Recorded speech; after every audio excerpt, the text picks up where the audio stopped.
Just because you feel tight doesn't always mean you need to simply stretch to address it. Stretching more often than not only provides a temporary relief. Oftentimes that feeling of tightness is associated with being weak. In today's video, I will explain how being too tight is not so much just an inflexibility concern, but more of a strength issue. Let's talk about it. Now, what are some cases in which tightness is a strength issue and when it's not? Tightness is often associated with weakness, but it's not always the case of you being weak. For instance, you might feel tight after waking up just because your body has been in the same position for quite some time. So after you had like 6 to 8 hours of rest and you didn't move as much, of course it's natural for you to feel a bit tight. That's why you loosen up your body just a bit. That's not really weakness.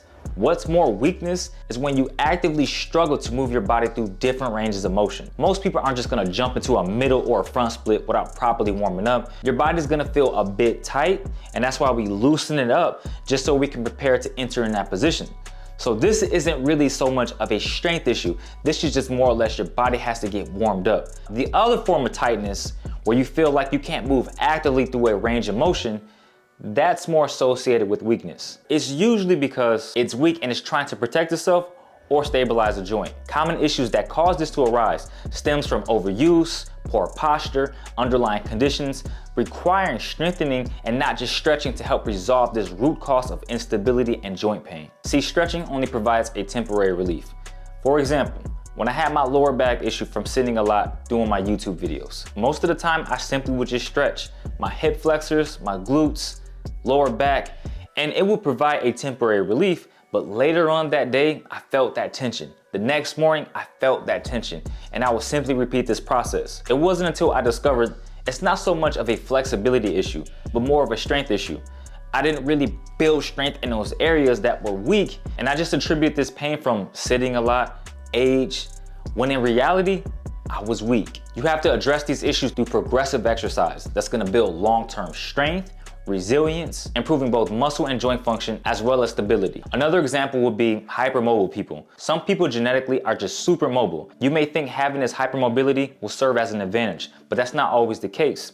Just because you have that crazy flexibility, you might not have that in-range strength, that stability that you need to make sure that joint is moving fluidly and effectively. That's why I say movement is medicine.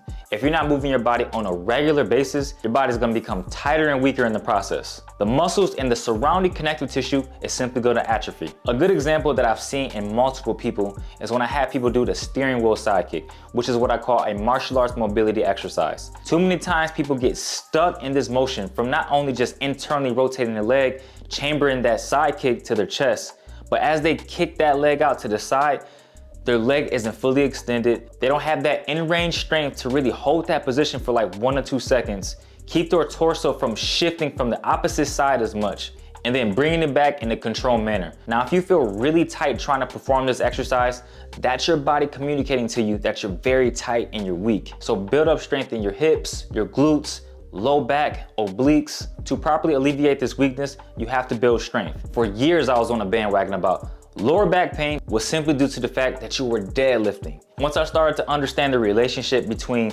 the bigger muscles and those smaller muscles, the details, right? I no longer thought that the deadlift was the problem for your lower back pain. It's simply due to the fact those surrounding muscles and connective tissue around the major muscles, they're weak.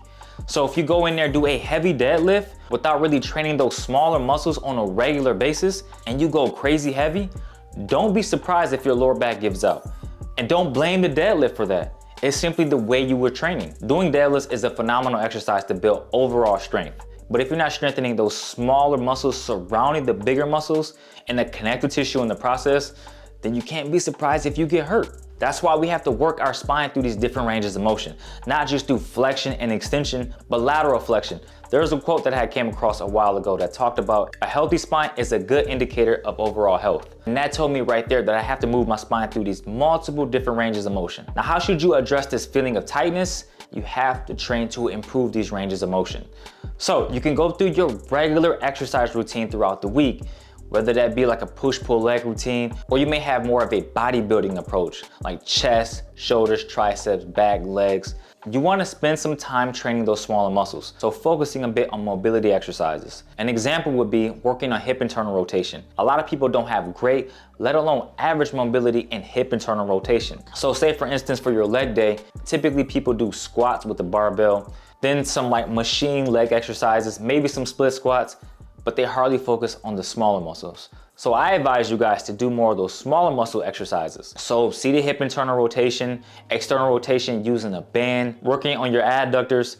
Make sure you guys incorporate these smaller muscle exercises so that way you can greatly reduce the chances of you having an injury, especially if you're going heavy. And when you perform these mobility exercises, make sure you guys move intentionally through that range. So take it relatively slow, do it in a controlled manner, and be present with the movement. This will not only improve your strength and stability, but that mind-muscle connection that is truly beneficial. And despite the fact this is commonly referred to as mobility training, this is really just building strength. You can actually refer to this as a form of strength training. Even though it's not that flashy, like somebody's not gonna go there and say, hey, his rotator cuff is crazy aesthetic, or look at his piriformis, like, wow, that is really nice. No, but when they see you lifting a heavy weight and your form looks immaculate, that's where the mobility training really pays off. So that's how you really address those issues of tightness and weakness.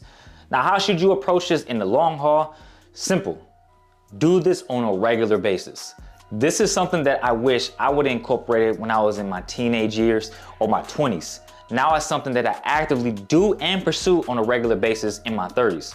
And I can say that has helped me a lot, not only in just pursuing harder movements in calisthenics, but protecting myself. There are times where I really push myself with certain movement patterns, and surprisingly, I never had a major injury.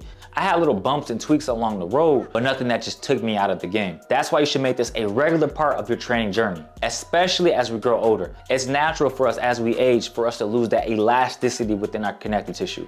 Our muscles start to get a little bit smaller and weaker. So to combat this aging process, mobility training is the way. That's gonna help resolve and fix that feeling of tightness and weakness that we feel as we age. So then that way, like 30, 40 years from now, we have this little Mr. Miyagi community that's just doing all this crazy stuff, all because we did the smaller muscle training. But there you go, guys. Tightness is often associated with weakness. So if you feel really tight and you can't move actively through a range, more than likely you're weak. Or you may have had an injury that also is gonna build that scar tissue in the process. That's another factor that we have to consider as well. But ultimately, we can rebuild that strength, if not to 100%, damn near close. So let's say you or a person you know feels stuck, rigid. Have them focus on building more strength in the surrounding smaller muscles and that connective tissue so they can finally move freely and not feel so trapped in their body. Guys, if you enjoyed today's video, make sure you smash that like button. Most importantly, make sure you're properly subscribed. I'll see you guys next video. Peace and mad love as always. And now shade. Boom. We out, baby.